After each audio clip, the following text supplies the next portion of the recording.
Episode 3. Thank you all for joining us for episode 2. Today we will continue on with Matt's story after his diagnosis. So I would like to hand the microphone over to Marianne so she can tell us more of Matt's story after his diagnosis. Thank you, Brooke.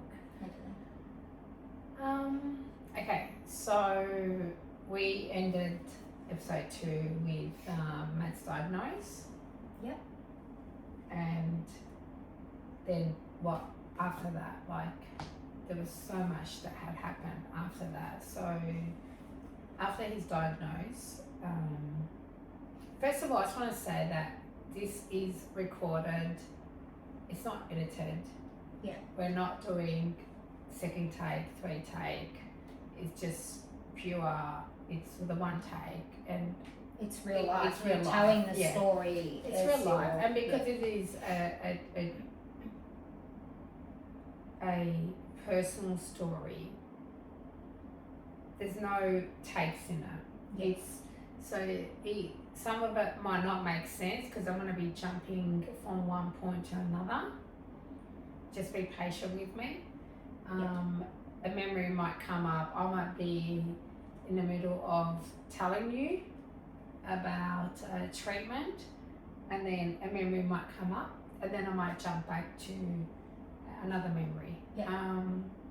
So there's no real structure in these episodes about Matt's journey and my journey, because it's not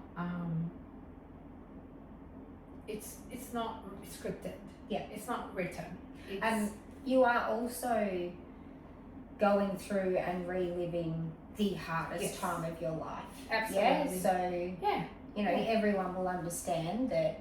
Yeah. You might go back and forth and then remember some things, forget other things. Mm-hmm. But you're telling us this story as you're remembering it, and it is very hard. So Exactly. you take your time and you go about I'll it take the my best way time. you I will find try fit. to be short, but also detailed, but also respectful to Matt's and my kids.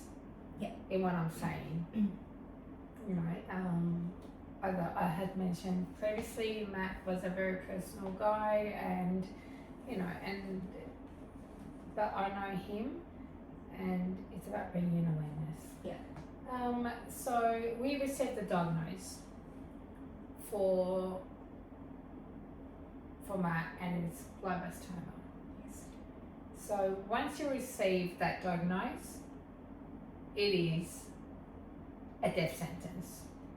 I don't care what anyone says, it is a death sentence. You've been handed a death sentence. For me, sometimes I even ask myself, what was the worst, the diagnosis or the death? And I debate between that. Yeah. And I will get to that, to why I debate with that. The diagnosis was the most traumatic time of my life, everyone's life, Matt's life, his parents, his brother, my parents, everyone, his friends, his best, everyone. It was the most traumatic, but we also were very hopeful. So once he was diagnosed with the glioblastoma, we were told that the treatment that they offer is chemotherapy, which is via tablet, Yep. and radiation. And we said, okay, is there anything else? He said, that is it.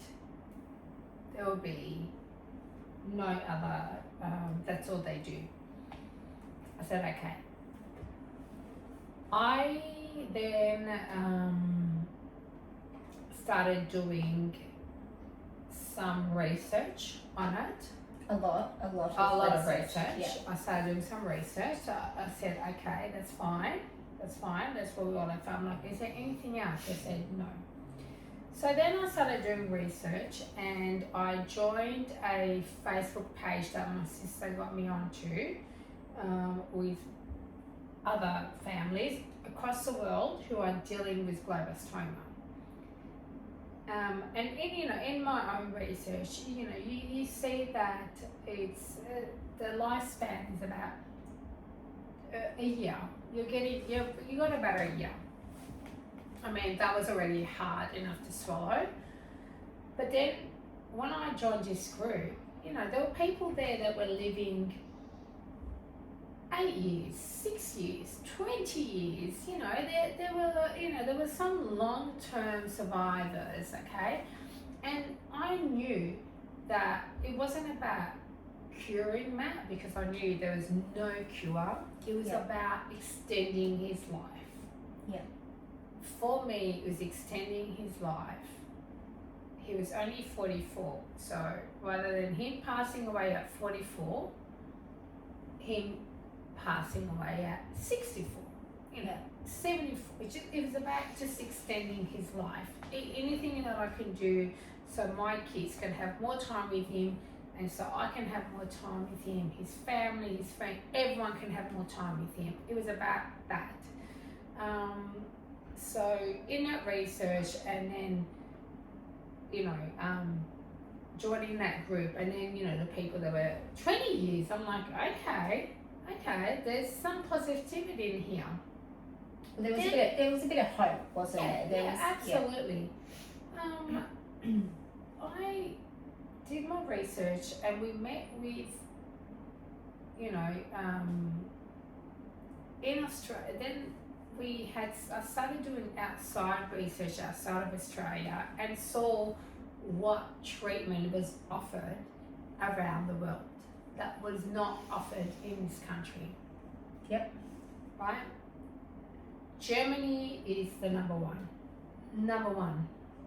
place to treat glioblastoma. So my mother-in-law and I, we met with sorry, I do have some notes here because my memory is bad. Yeah. And I haven't spoken about this in a little while.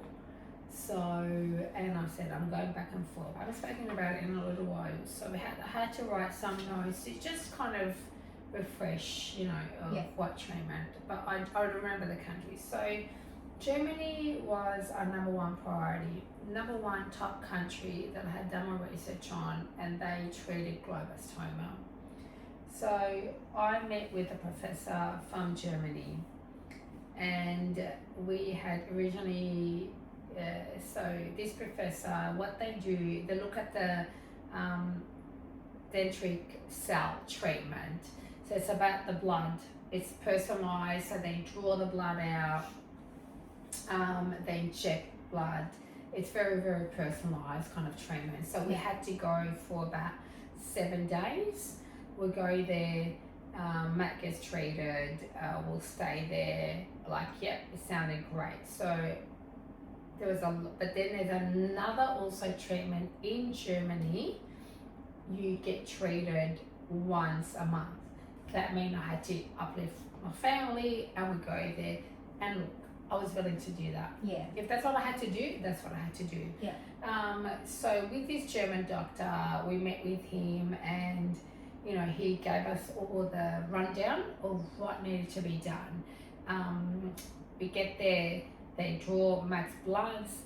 It's about the dendritic cells, and apparently as we get older, our dendritic, look, I can't remember exactly, but it's something about us aging and our dendritic cells, and they inject it back into him, and it goes into the brain. They inject you into your body, and it goes into the brain, right? Yeah. And it kind of regulates the cells in your brain, right? And then we also, so that was one option.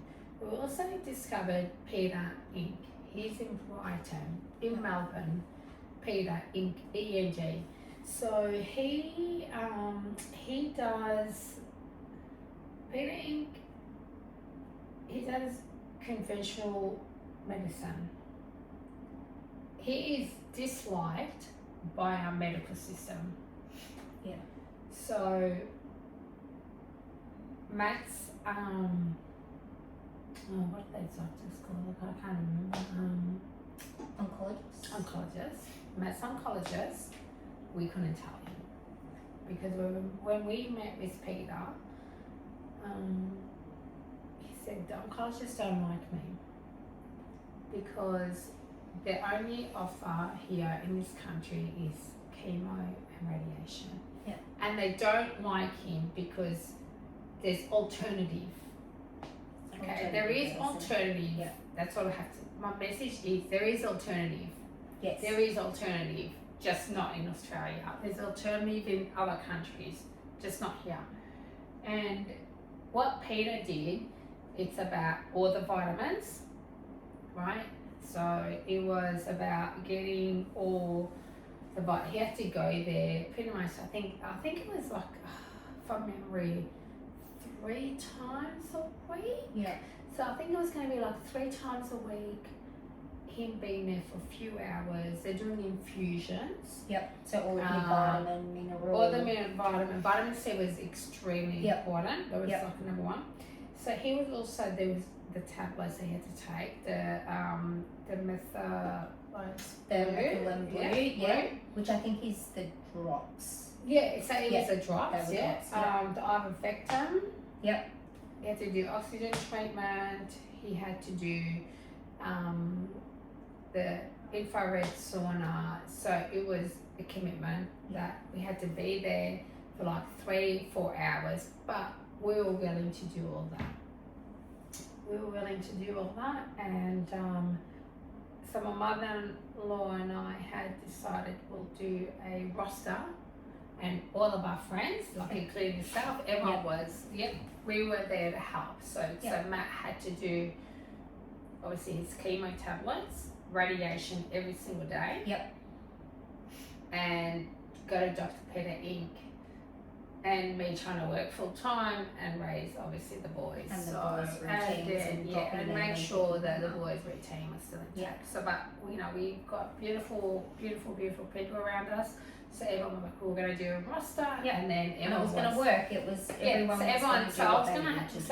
we decided we're gonna do a roster so people can take so all our friends and family, so every day we'll take Matt either to radiation, Matt will take a Dr. Peter Inc. So everyone was going to work so that way there was a less of an impact on my boys and Matt's boys. So that was the plan.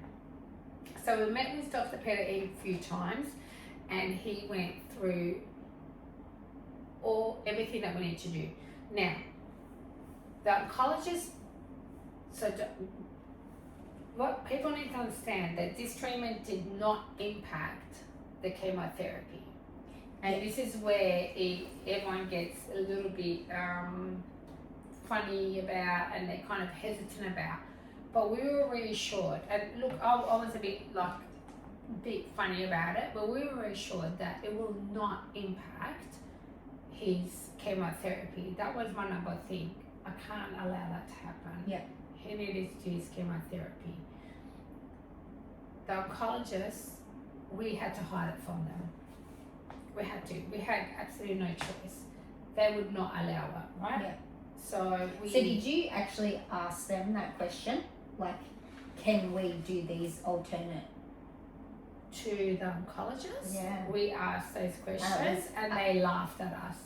Flat, just no. Yeah, they laughed. I got told by one one of the hospitals laughed at me and she said to me, save your money and go on a holiday.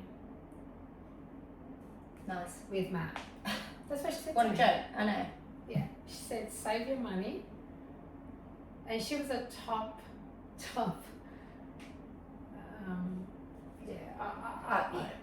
how political do I want to go? Yeah. Do you go what I mean? It's a joke. Yeah. It's an absolute joke. She said those words to me. Yeah. I had a meeting with her over the phone and I told her, obviously, you know, like I was doing so much research. I was doing research non-stop. Yeah. Every day I would just research, and she laughed at me and said, "Don't waste your money. Do not waste your money." She said, "Spend that money, go on a holiday with him."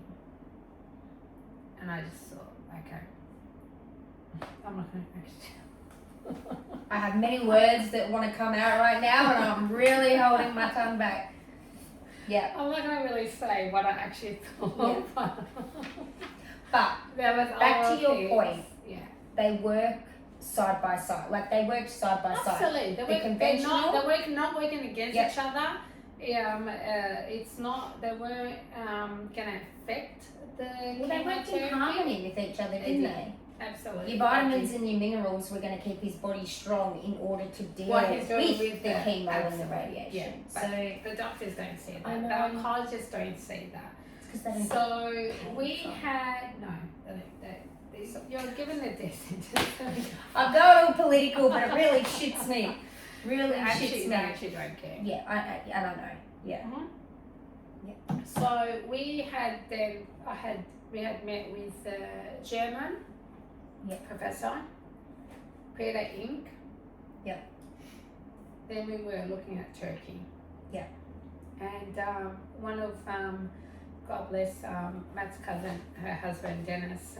He was absolutely sensational, and he just worked alongside me and Matt, alongside me constantly, trying to find different, doing research constantly, research on top research and research. Yeah. And his background is Turkish, and we looked into Turkey.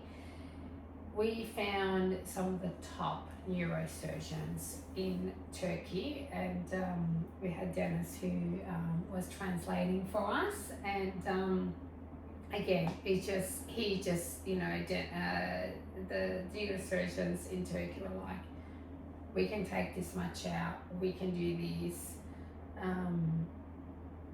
So that was another alternative of surgery. Yeah. But they had something else. It was called, I'm trying to think of the name. It was called something nice.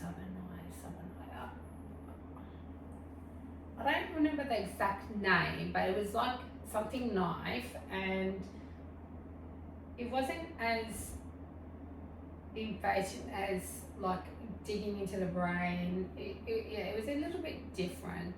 It's a little bit different. Yeah. To what they will do here. Sorry, I need to actually backtrack. So I'm saying, sorry, like I'm going to figure. Yeah. I'm going to need to backtrack, okay? Yep. So we managed to get a meeting with Charlie. Yep. Charlie Teo. Yep. And we had that obviously online, that meeting.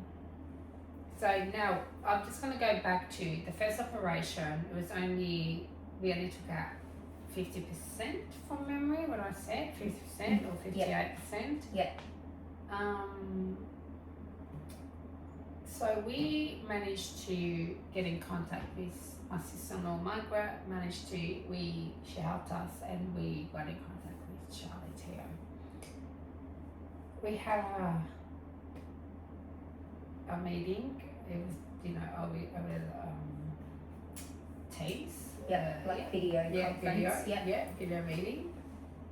And he was amazing. He was absolutely beautiful man, and very compassionate, very understanding to what we were going through.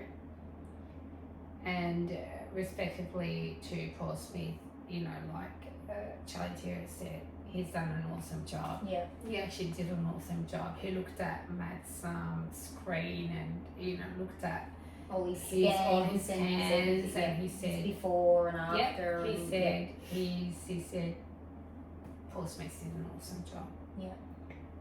What he did say to us is that if we don't get 98% out, Matt will be gone within 3 months. Yeah. You can imagine how that was. Yeah. How confronting that was to me and Matt. Sitting there in our kitchen, you know, just sitting there, and then you hear that. Yeah. And in this whole time, Matt was just a gentleman. Just sat there, took it on, listened to him, and was just more concerned about me. Like, Yeah. are you okay? Are you okay? And, you know, and Charlie Tiro said, you know, Matt has his age. You know, his age is to his benefit, but it all depended because this horrible disease doesn't care about age. It doesn't discriminate. So it's about the mutation and where it is and whether it's methylated, unmethylated, and you know, and the chemo. Because if you're unmethylated, then the chemo doesn't actually work. Yeah, you know, it's almost got a if barrier it's against methylated, then the chemo will work. It's just there's so many factors, and then it will come back because the queen bee hides in there. So they think it's all been taken out, it's been killed, but the queen bee is still in there. So we looked at to either go to China, Spain, Italy, all that to get operated on. He was able to operate on Matt, but obviously Matt had just had an operation, his first operation. We had to wait a certain time that we were able to go overseas. Yep. And then we said, okay, but then, you know, he said, and then, right, these are all the, you know, like, once you have that second, you know, you can be paralyzed, you can be blind, you can be all these other things. You know, again, they give you all the scenarios that could possibly go wrong, but the risk was now getting higher and higher. Yeah. I remember we got off the phone call from Charlie Teo, and I was hysterical. And I remember at that time, Matt was also quite emotional, and we were just hugging, and I was like, what are we going to do? What am I going to do without you? What am I going to do? What are we going to do? What are we going to do? And at that moment, my sister and my mum walked in, and they had just been to church, right? And they walked in, and they're like, obviously not knowing that we had just met with Charlie Teo, and they walked in and they said, oh, we've got you this from church and all that, and I absolutely lost it. I lost it. I can't even explain. Like, I actually lost it. Like, I was at that moment, I don't know what happened. I was roared, I was screaming, and I was like, get that shit out of my house. I was so angry. And then I'm like, do not even talk to me about God, right? Like, do not even talk to me. Like, I'm sorry. Yep. Don't sit here and tell me you've come from church and you've got these oils. Like, don't even talk to me about that at that moment. I was so angry and so hurt, and I remember they just sat back, and I'm just like, don't even talk to me. Get this shit out of my house. That's what I said. Yeah. I grabbed it and I thought, I said, I don't want to know anything about it. Like, I am, like, how can I have any more faith? Like, why does this beautiful man have to go through this? Why do my kids have to live without their father? Why do I need to lose my husband at 45? Why does he need to lose his life at 44? Why do my in-laws need to lose another second son to cancer? Like, to me, I'm like, don't even talk to me about religion anymore. I'm like, it's not even, I'm like, get this shit out of my house. Don't talk to me. Like, just like, you know, like in the past, you know, religion, you know, I had mentioned earlier on, I was in a previous relationship before I met Matt. I'm like, and religion became the interference of our relationship. So I'm like, that's already one relationship dead because of religion, and now I'm going to lose my husband, you know, because God decided it's time for him to go. Like, to me, I'm like, don't even fucking talk to me about religion. Get this shit out of my house. I remember I just absolutely fucking lost it. I absolutely lost it. And they're all, and Matt was just, I remember he was outside and, you know, pacing around, you know, with his hand behind his back. Yep. And he's like, he's probably thinking my psycho wife is losing it, just leave her. Yeah. Anyway, so then what happened is because we already had this information from Charlie Teo, I was then became a little bit more knowledgeable to what I need to look out for, to what I need for him to survive. Yeah. We decided we didn't have that courage to go through with Charlie Teo because it just made us nervous. Yeah. Although he was just being completely honest with us. So this is when I started doing our research with Germany, with Turkey. I had all the questions. I knew what to ask. I knew what research to do. Yeah. I knew that this is what a percentage I needed to do to take out to make him in survivor. I knew what cells we had to destroy. I knew all that stuff. So then obviously Germany, looked into Turkey. I had made some, you know, all his treatment, everything, his MRI, everything was sent. I sent it to Texas, to Austin. We had people all over the world, you know, any connection that I knew, whether it's my family, Matt's family, anyone that we knew, you know, we had, you know, got family overseas. I was like, here we go, France, everyone, America. I was just doing all my research, anything I can do. You know, my brother, he's in science. He was getting in contact with people that he knows. My brother-in-law, he's Greek, you know, he's getting in contact in Greece, his family in Greece. Like, we were just working our miracle, anything that we can do, you know, to make sure that he gets the best opportunity that he can. You know, I connected with an old friend from high school that she knew someone, her husband's best friend, who's going through the same treatment as going through the same glioblastoma. He was getting treated in Brisbane, you know, so I was just connecting with everyone and anyone. You know, we also met with Peter Mack. Yeah. Don't even get me started there, but we did. You know, we met with Peter Mack. I dragged Matt out there to that meeting. Dragged him out there because apparently they had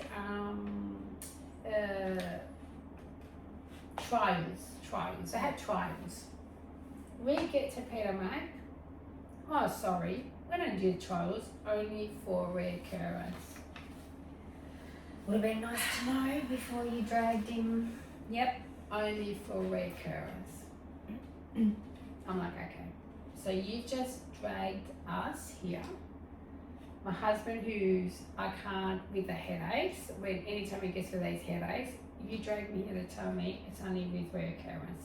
But then what they did want to do is test his, they wanted us to get his tumour, and they wanted to run tests on it to see if there's any tumour. I was like, absolutely. So I said, we gave approval, we signed it. So what I did ask them,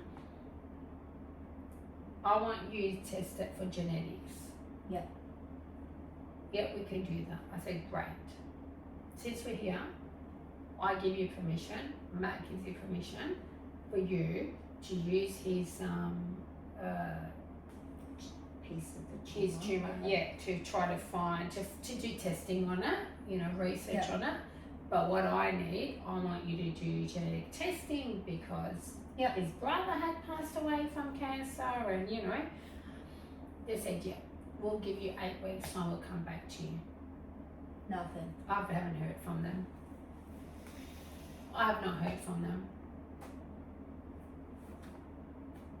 So I mean, to me, I've lost all faith in the Australians. The medical system here is it's absolutely terrible. It's horrible. Anyway, so we did all that. So I did so much research. Okay, I did a lot of research, and then we went into Dubai. So an old friend of mine found out about Matt and got in contact with me, and he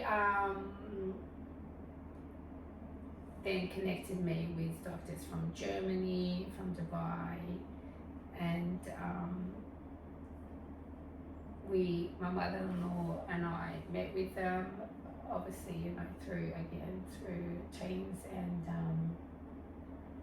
Zoom, or I can't remember, and we were very, very comfortable with them. Very comfortable to everything they were going to offer for Matt's treatment. So we then decided Dubai and then possibly Germany. Yep.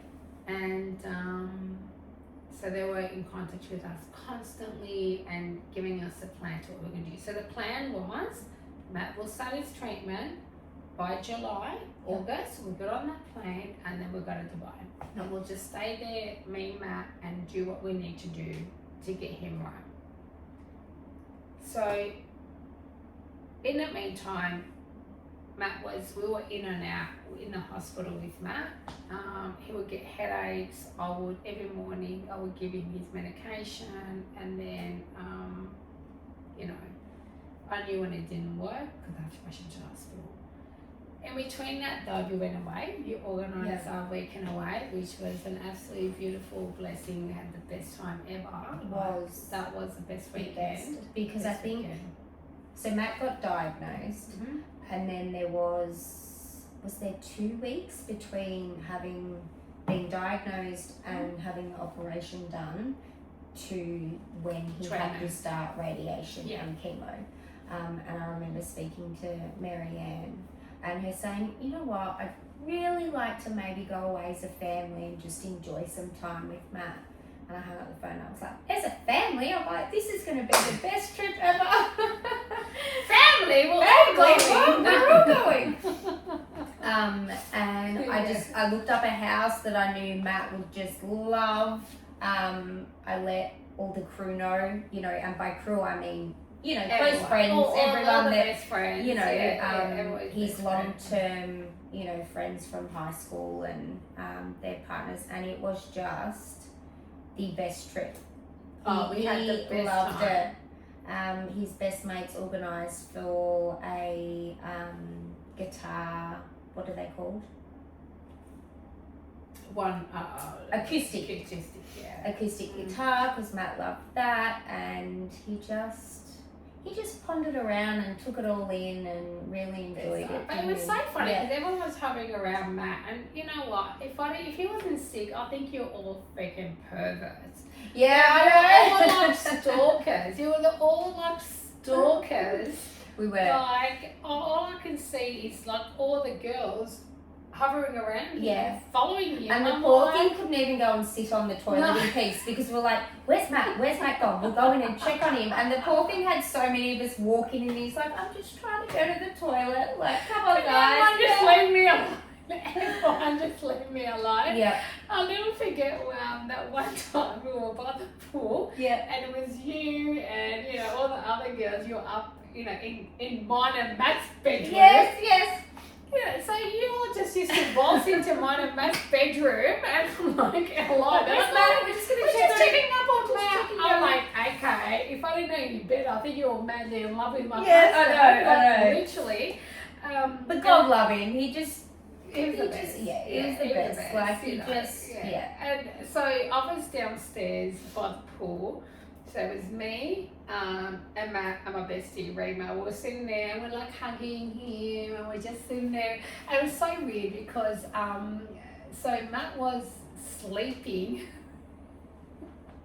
He was sleeping and me and her are like hugging him, taking photos with him, just being like real creeps, right? Yeah. And then I looked up. So we looked up so mine and Matt's bedroom was facing the pool, right? Yeah. And I looked up and I see all of you girls standing there and waving. And then I see one of you, I won't say who it was on there. I can't even remember who it was. Pulled up her top. Oh no, maybe I can remember who that was. Yep.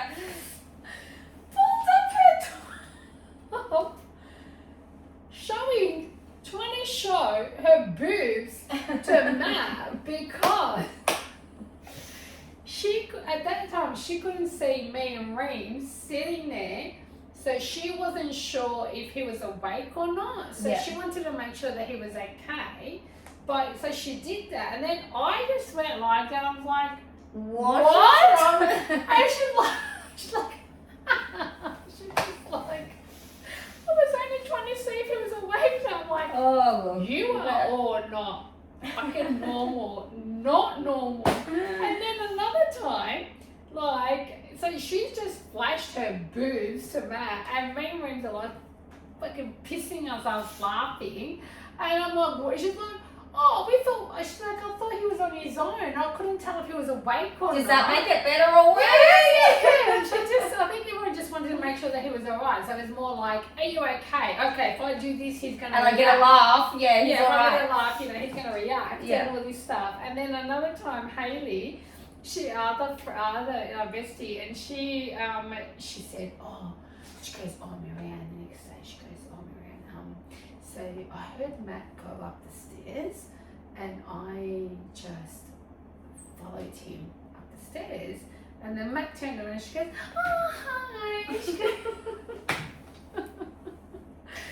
Honestly, she said, I was just so worried that, she goes, I just wanted to make sure he was okay. I'm like, you are all fucking creeps. You are all literally creeps. Like, from the minute he got sick, like, everyone was just an absolute creep, following him around, making sure. It was actually quite It's almost cute, a bit like helicopter parent type thing. Yeah, Like, you were all helicopter. And then I found out after he did pass that everyone had fed him, his donuts, his all this, his all that. And that was the hardest. So we go away, we're all together, we've all brought amazing food. And what bacon did you buy the poor guy? He wasn't allowed to have bacon. No, but it's turkey. Turkey. So we're making bacon and she pulls out turkey bacon because he was on some strict diet. I had to put him on that diet. I had to do that. We all snuck him. Everyone snuck him. And then I found out after everyone had given him donuts and the tea. It's like, and I'll never forget one time. I was so tired that one night. He goes, good night, babe. He goes, it's okay, go to bed because you're so tired. Little shit. It's because he wanted me to go off to bed because he was having that time. He was having the time of his life having a freaking dessert. You know what? And I look back now and I'm like, I am so glad we did that. But can I just say, like, Matt is not someone that, like, he loves his dessert, but he's not a rubbish eater. Like, he loves his good food. Yeah. But I've noticed, like, he was having soft drink, cold lemonade. Goodness, He was craving it, wasn't he? He was craving it. Yeah. He never had that, but he just, So that was like the best. We had such a good time, and then we got back home on the Sunday, and then the next day on the Monday, he was meant to start his chemo treatment, and we got up that next morning, and I was like, right, okay, we need George, and he had a headache. Yeah. I mean, he had a headache all the time, but I can tell this headache was different. So I gave him his medication, everything needs to be done, and I couldn't get it under control. And I knew when I can't get it under control, it means I have to call the ambulance. Yeah. I became, unfortunately, I became an expert at it. Yeah. So then I grabbed his chemo tablet and I literally shoved it down his throat and I said, you are having this. And I grabbed it and I went, open your mouth, and I put it down and I said, you are not going. We are starting today. Like the thought of him not starting the chemo caused me so much anxiety and stress, and my whole body was just shutting down. I needed him to start his chemo. I think in my mind I thought, if he starts his chemo, starts his treatment, he's going to be okay. Yeah, and he's starting to take something that will hopefully help and do something. Yeah. It will absolutely help. But, so we did that, I I couldn't get his pain under control. Could not get his pain under control. I knew to call the ambulance. And kind of, I'll go back, I was calling the ambulance for Matt every week. Yeah. Right? Like, every Sunday, it was weird. Every Sunday, I would have to call the ambulance. Yeah. So we were in the hospital pretty much the whole time. Yeah.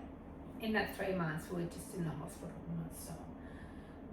Called the ambulance, I took him in, and so there was fluid buildup. I thought, okay, it's gonna be another fluid buildup, the same as every other time. He became very unconscious, and then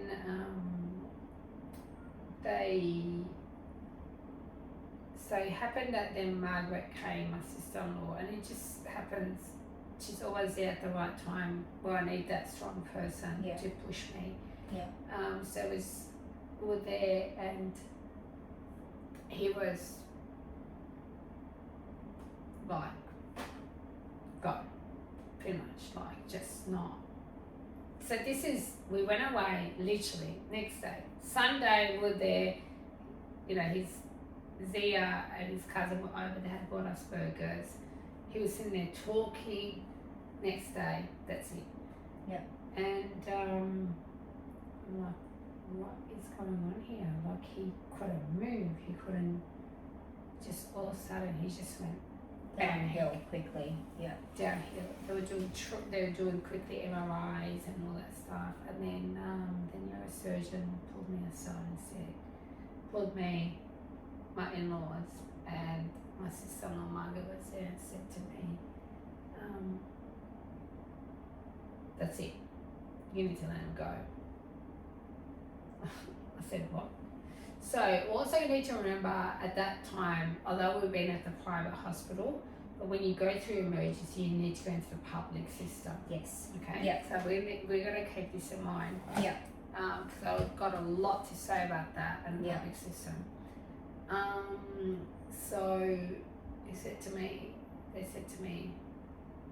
So this is in emergency.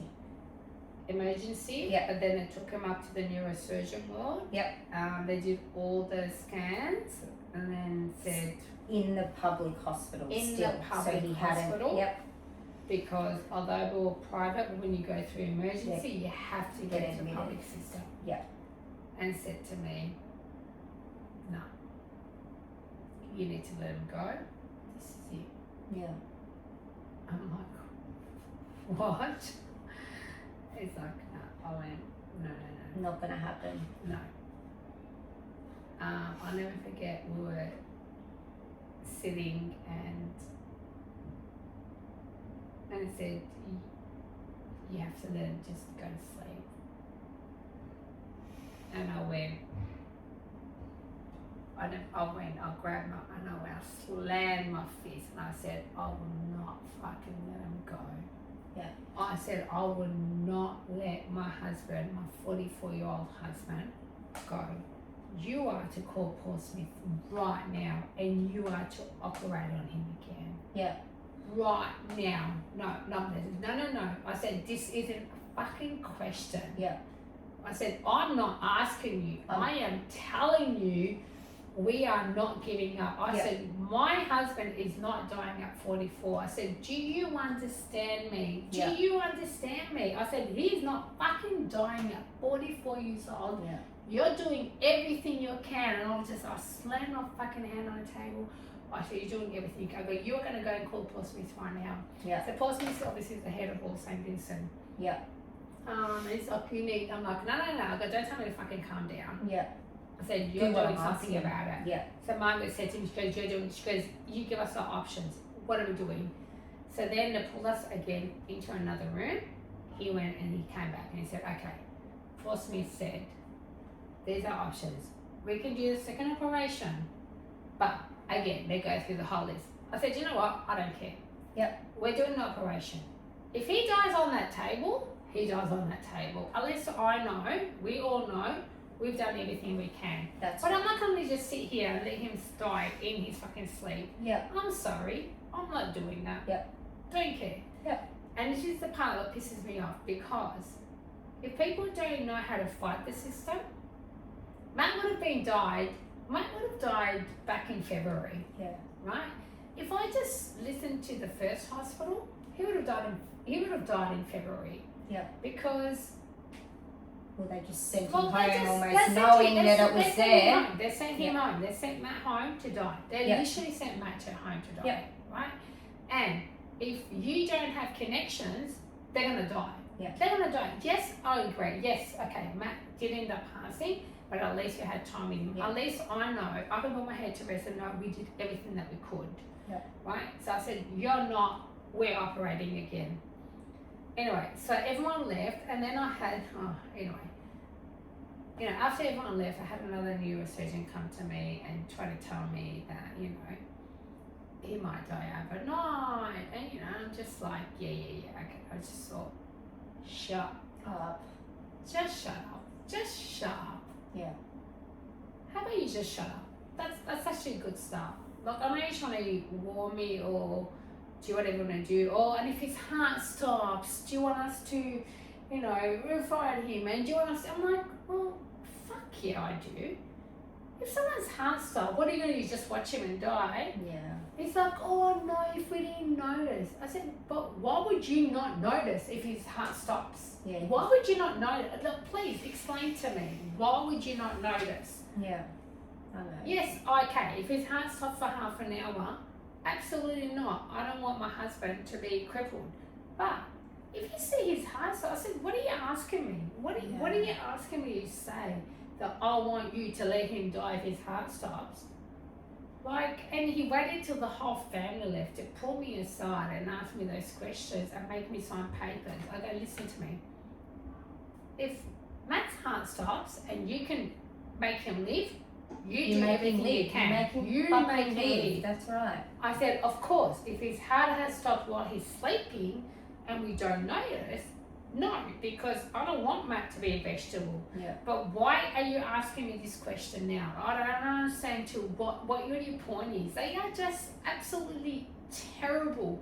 They've got no bedside manners. Yeah. And I know they're probably like used to whatever, but it's like, this is still a person. He's a human. Yeah. And everyone at St. Vincent's Private, all of them were just shocked. They're like, 44. Like, he was the youngest patient in that hospital. Yeah. And I'm like, I'm not going to let my husband die at 44. You can go and die. And My daughter's like, you know that's what? how you You can feel, go and yeah? die there. And you feel like everyone Yeah, walking through that door is basically saying to you, let He's your gonna husband die. Yeah, Let your husband yeah, die. Absolutely. That's, Pretty do much you know what I mean? I'm saying. Let him die. The Just oncologist would come into and say to me, oh, Marianne, he's a very sick man. And I wanted to, like, I remember going down to, I said to one of Paul Smith, I said, he's not allowed to come in anymore. I can't. Like, I can't handle him. He keeps coming in here and telling me he's really a sick man. No fucking shit. I know. Yeah. I know he's a sick man. I don't need you to tell me. I need you to do your job. You've got one job to do. Yeah. You've got one job to do. Do your fucking job. Do your job. I don't need you to keep telling me that my husband's sick. He's a very sick man. I know he's a sick man. But even like, we're having before a conversation about, what are they called? The end of life. The palliative care Palliative team. care. Yeah. They just waltz it into Matt's room and, they're like, oh, we're from the palliative care team. Without warning. Didn't warn me to tell me they're coming in. So I looked at him and said, get out. Yeah. I said, get out. And then I said, get out.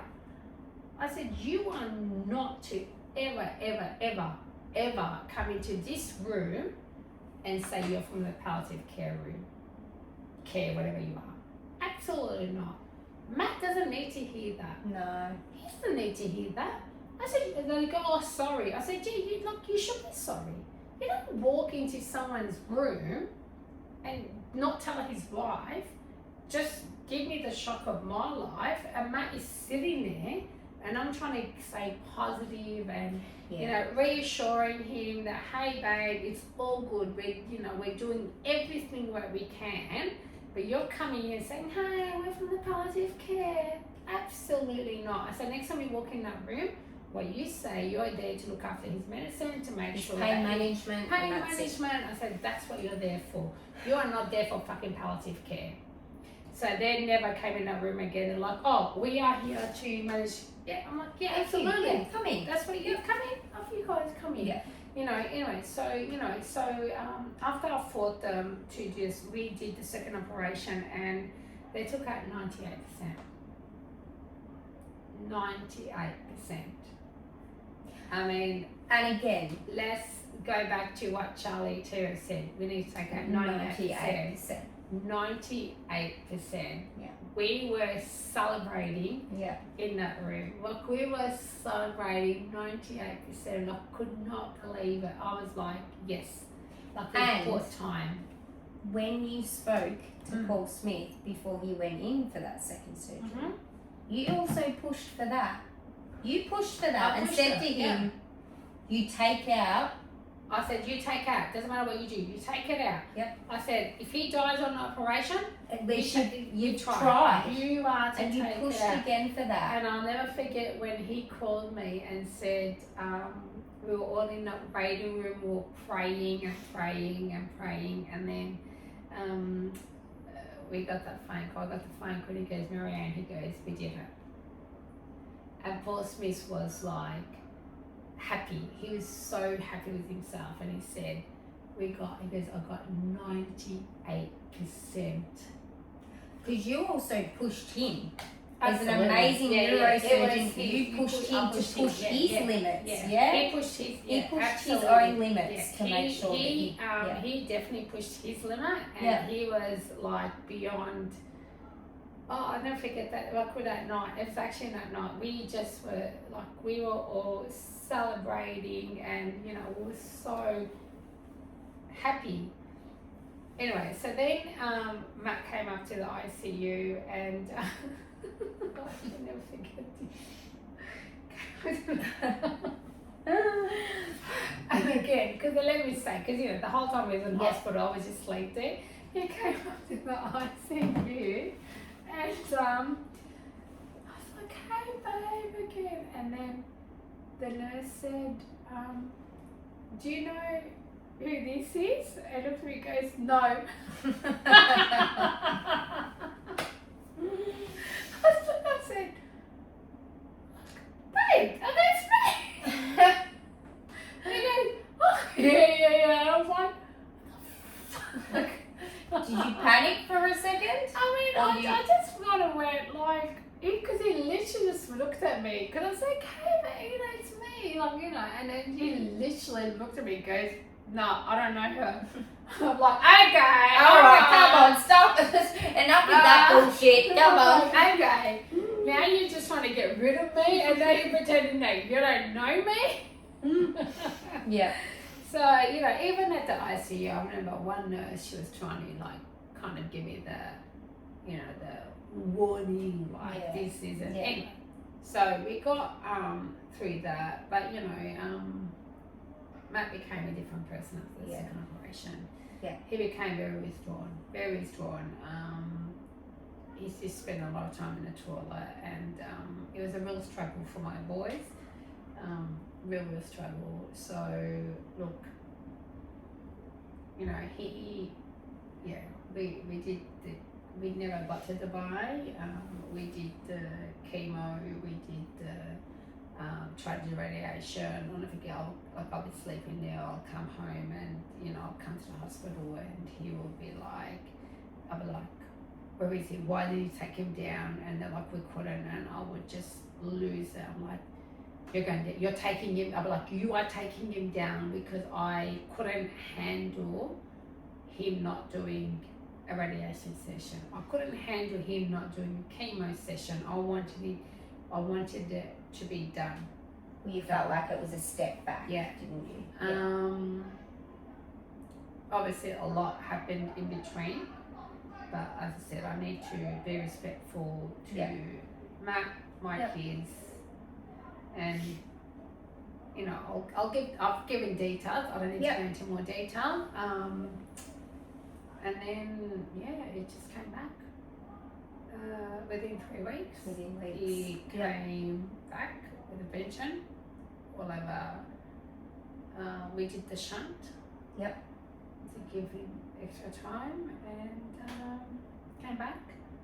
I remember I called my friend and said to him, I need to connect me to the German doctor, and I said, do I do the shunt? He said, you did the shunt. We did the shunt to buy us some time, and we got a week. And then I had spoken to the boys and explained to them that Danny was never going to be the same.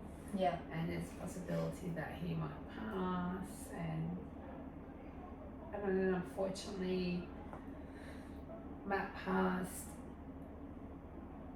2 days after his 45th birthday. Yeah. So he turned 45 May the 22nd. Yep.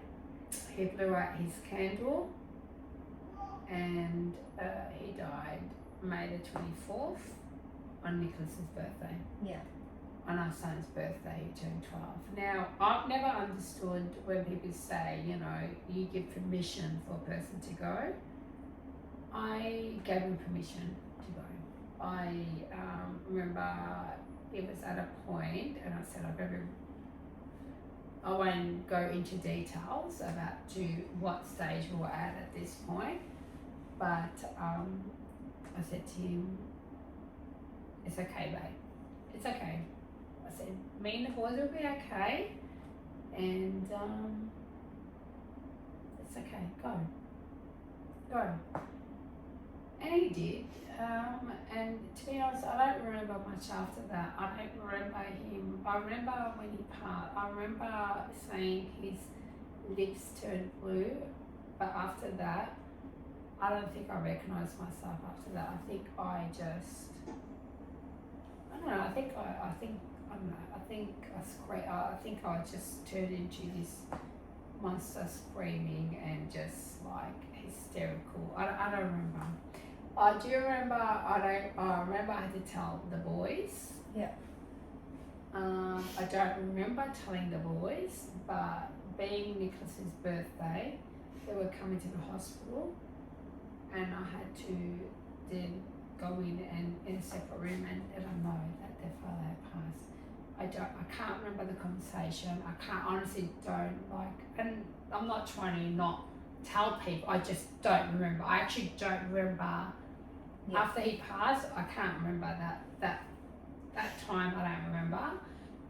What I do remember is that I made it clear to everyone that yes, Matt had just passed, but we need to celebrate Nicholas's birthday. Yeah. And then we'll mourn Matt the next day. And you know what? And we did, didn't we? We did. Everyone was the most amazing. We celebrated Nicholas' birthday. And then we had the most beautiful funeral for Matt. We did.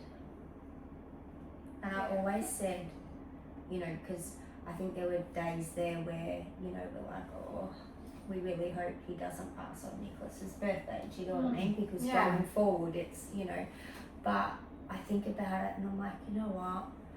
They were just two peas in a pod, those two. Like, they just did everything together. And I was like, it's almost like he knew I've blown my birthday candles out. So my little man's birthday is so close. And I just feel like he hung on.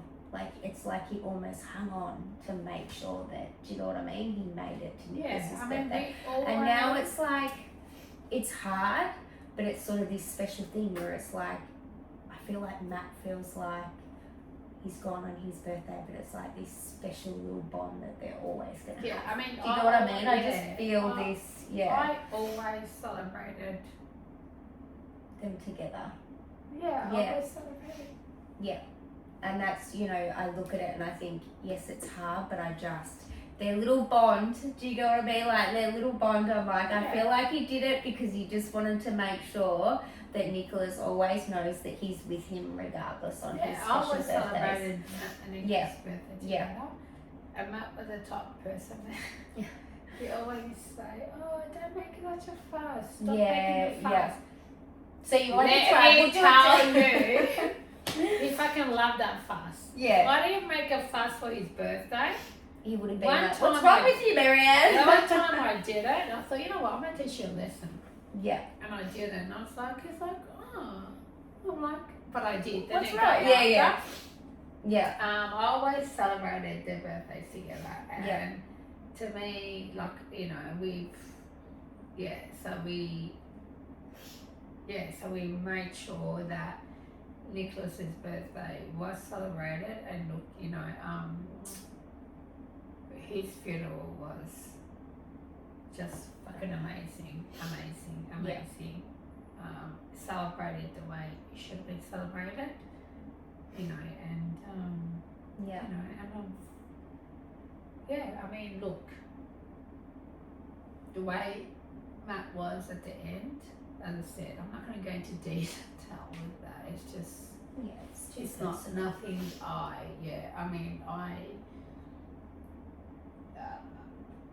know that we did everything that we can. Yes. I know. Yeah. And you know, we will have a separate session about glioblastoma, Yeah. just glioblastoma in general. Yeah. But you know, I never thought in a million years that Matt will pass. Never. God, never. But he has, and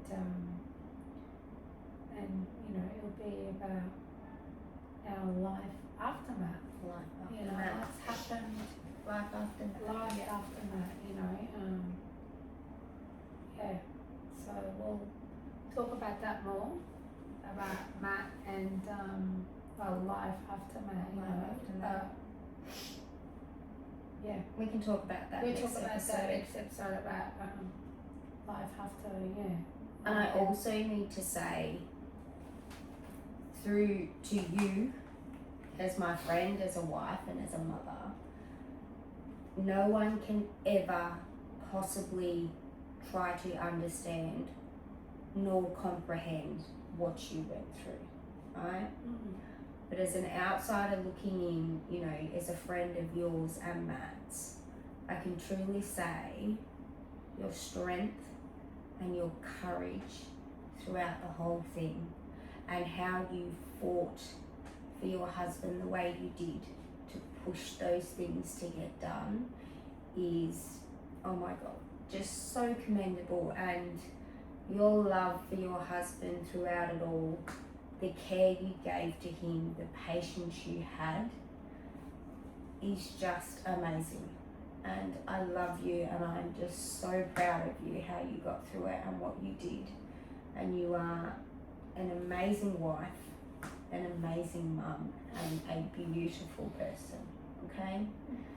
And I love you very much. And even you sitting here tonight and last week, it takes courage and it takes strength, and you've sat here and you've done it, and you've just spoken so beautifully about him, and you've really honoured him. I love I you. hope so. I mean, I love you, and you know, and with that, you and everyone else in my life, I would never have gone through it. And you do. And again, you have an army behind you, and I've said it I do. 1,000 I'm times. very You lucky. and Matt have an army, but you have an army because of who you are and who Matt was. And Yeah. that is why you have that army behind you, because people love you Yeah. and they love Matt for who you guys are. Okay? Yeah, I mean, Matt was just, I mean, we all know who Matt I know. was. And, Yeah. and you know, to be quite honest, I don't even feel sorry for me anymore. I don't. I know. My heart breaks for my kids Yeah, and for yeah. Matt. And, but we will talk more about We will. life after Matt.